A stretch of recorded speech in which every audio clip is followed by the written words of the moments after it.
To solve this question, we can go ahead and draw a quick diagram to just get a visual of what the question is actually asking. So the outer diameter of a copper pipe is 10 units, and the diameter of the inside of the pipe is 6 units. If the copper pipe is 3 units long, how much copper in cubic units was required to make this pipe? So let's just go ahead and draw a mock pipe to see what it looks like. And it doesn't have to be a perfect image by any means. We're just going to draw like a rough pipe going on here. And a pipe has a cylindrical shape, so imagine these are perfect cylinders. And let's go ahead and draw a similar thing happening here. Top of the pipe, bottom of the pipe, just a segment of the pipe here. And let's go ahead and connect those as if it's a pipe. Now this is definitely not at all a perfect cylinder, so bear with me, but we get the idea of what we're talking about here, the rough shape, to know what shapes we're dealing with. And that way we can label our information. So if we imagine that this is a copper pipe, the outer diameter to the inner diameter is all copper, and then inside is complete air. It's not filled. So we have a hole in the middle. So the outer diameter of a copper pipe is 10 units. So let's go ahead and pull this down. That would correspond to this entire length down here. And that would be 10.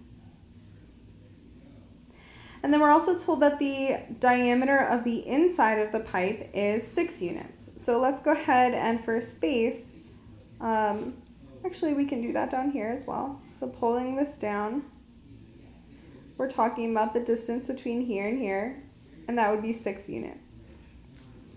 If the copper pipe is 3 units long, so meaning that we have the height of the pipe is 3, how much copper in cubic units was required to make the pipe? Now remember that the copper is made up of the distance between the outer portion and the inner portion, because remember the middle is completely open. So when we're talking about the amount of copper, we're really talking about the volume of this pipe, the volume of the outer cylinder, minus the volume of the inner cylinder. So before we actually write an equation for that, we're going to need the volume of a cylinder, which would be V equals pi r squared times h, where r is the radius of the cylinder we're looking for the volume of, and h would be the height. So in our scenario, we're actually interested in finding the volume of the outer cylinder minus the volume of the inner cylinder. Now to do this, we're going to need the radius of the outer cylinder and the radius of the inner cylinder, as well as the heights. So if we take a look at the outer cylinder here, and we consider the radius of the outer cylinder is going to be half of the diameter of the outer cylinder. We know the diameter of the outer cylinder is 10, so the radius of the outer cylinder is 5. We could do a similar thing for the radius of the inner cylinder.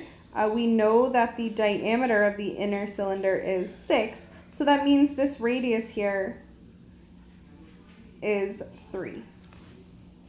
So now that we have the outer radius, the inner radius, we would consider the height, and the height for the outer cylinder is 3, and the height for the inner cylinder is also 3. So 3 is the constant height for both of those volumes. So let's go ahead and let's set up these volume equations. So the volume of the outer will be pi times the outer radius, which is 5. And we're going to square that, times h, which would be 3. Minus, we'll do a similar thing for the inner, so pi times the inner radius, which is 3. And we have to square that radius from our formula, times h, which would also be 3. And now we just have to simplify. So 5 squared is going to give 25, times 3 would be 75. So we have 75 pi minus 3 squared is 9, times 3 again is 27 pi. Now, simplifying a bit, we have 75 pi minus 27, which will equal